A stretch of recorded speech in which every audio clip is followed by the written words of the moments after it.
धनिया चोर, कबूतर चोर, ये सारे पकड़े जाते हैं, लेकिन जो ताकतवर होते हैं वो निकल जाते हैं। और तारीख बनती है इस हवाले से, अदालती तारीख बनती है, मुल्क की तारीख इस हवाले से बनती है। अदालती तारीख ऐसे कि एक मुजरिम को, कन्विक्टेड मुजरिम को, सजा मुजरिम को मुल्क से पहली दफ़ा बाहर भेजा जाता है। पूरा निज़ाम, चाहे आपका हेल्थ डिपार्टमेंट हो, चाहे आपके ऑफिशियल्स हों, चाहे आपकी काबीना हो, पूरे तमाम इंस्टीट्यूशंस ये इंश्योर करते हैं कि नहीं जनाब, इस शख्स को हमने अदालती जुरिस्डिक्शन से बाहर भेजना है। जो 1947 से लेके आज तक कन्विक्टेड मुजरिम को बाहर नहीं भेजा गया, और इसका इतराफ़ खुद वज़ीर आज़म पाकिस्तान इमरान खान साहब करते हैं। अदालत जिसको मुजरिम करार दे देती है, हमें ये दरखास्त की जाती है कि उसको बाहर जाने दो ह्यूमैनिटेरियन रीजंस के लिए। हम डॉक्टर्स की रिपोर्ट देखते हैं और वो हमारी कैबिनेट करती है, जो आज तक कभी हुआ नहीं पाकिस्तान में। और मैं ये भी बता दूं कि मेरी ज्यादातर कैबिनेट कह रही थी कि इनको ना बाहर जाने दो। बाकी भी तो यहाँ इस मुल्क में लोग जेलों के अंदर बीमार होते हैं, लेकिन रहम आ गया। मैंने अपनी सारी कैबिनेट को कहा कि ठीक है, तकलीफ है, जाने दो।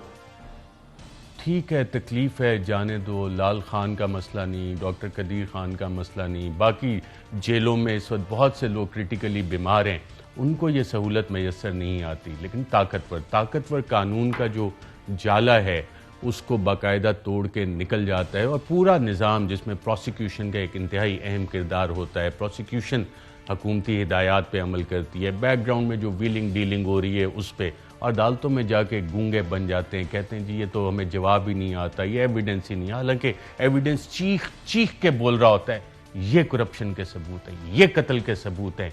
और इन तमाम लोगों का, बेगुनाहों का खून, जिसके के मुल्जिम बाइज्जत बरी हो जाते हैं, छुट जाते हैं। डीपीओ उमर शेख ने भी कहा था, चाहे किसी को बात अच्छी लगे बुरी लगे, पता नहीं आजकल डीपीओ उमर शेख किधर है, शायद उसकी बात ही बहुत बुरी लग गई हो, और आजकल हो सकता है ओएसडी हो या फारिग होने वाले हों। लेकिन बहरहाल उन्होंने बात सही की थी। पता कीजिएगा नाज़रीन, उमर शेख किधर हैं। शायद बहुत से लोगों को बुरा लगा होगा जो उन्होंने बात की, लेकिन क्या करें, बात तो सच है, लेकिन बात है रुसवाई की। नाज़रीन, JITs भी बनती हैं बहुत सारी, और कत्ल के मुकदमों पे JIT बनती हैं। किसी ने 100 कत्ल किए होते हैं, उस पर JIT बनती है, वीडियो एविडेंसेस होते हैं, सबूत होते हैं। तमाम इदारे बैठ के, मोतबर इदारे विद ऑल द रिसोर्सेज, मेरे आपके टैक्स पेयर के पैसे से उसको खर्च करके तहकीकात करते हैं, कन्फेशंस आती हैं, सारा कुछ।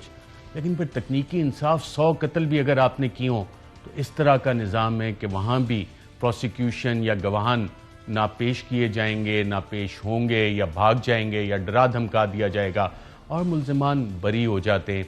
और इस हवाले से दो केसेस नाज़रीन अगर स्क्रीन पे आपको ये ख़बर दिखा दें, उज़ैर बलोच के हवाले से और अजमल पहाड़ी के हवाले से।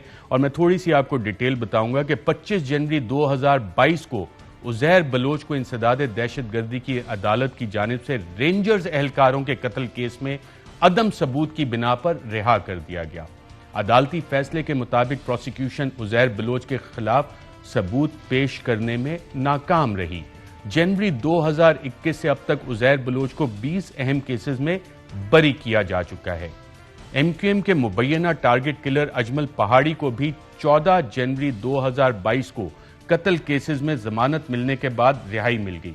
अजमल पहाड़ी पर कत्ल, पुलिस एहलकारों पर हमले और टारगेट किलिंग जैसे संगीन इल्जामात हैं।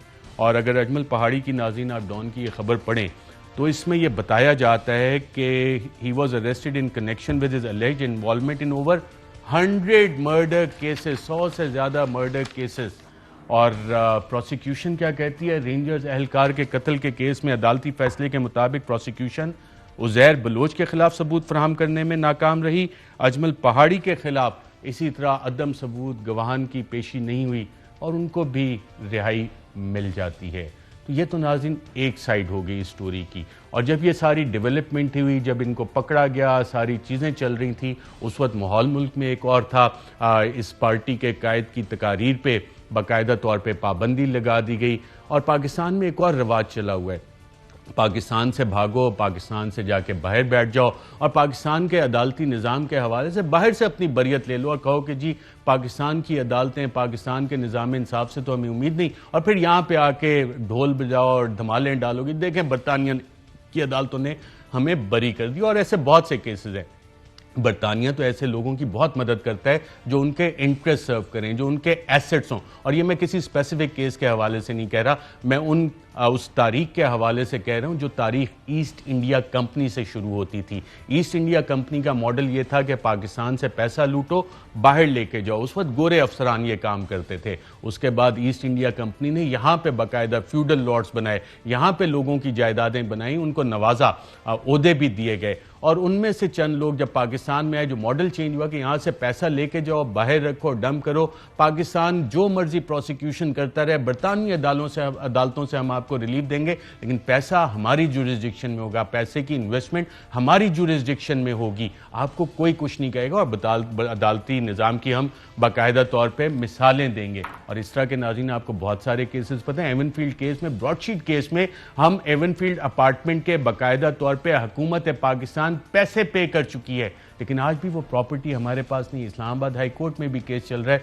और सवाल हो रहा है कि जी बेनिफिशियल ओनर कौन है इसका, मरियम नवाज है, नवाज शरीफ है, कौन है? और उस अपार्टमेंट में आज भी रह कौन रहा है? मरियम नवाज शरीफ के वालिद मोहतरम मियां नवाज शरीफ साहब रह रहे हैं। बहरहाल ये तो वो कहानी है नाज़रीन।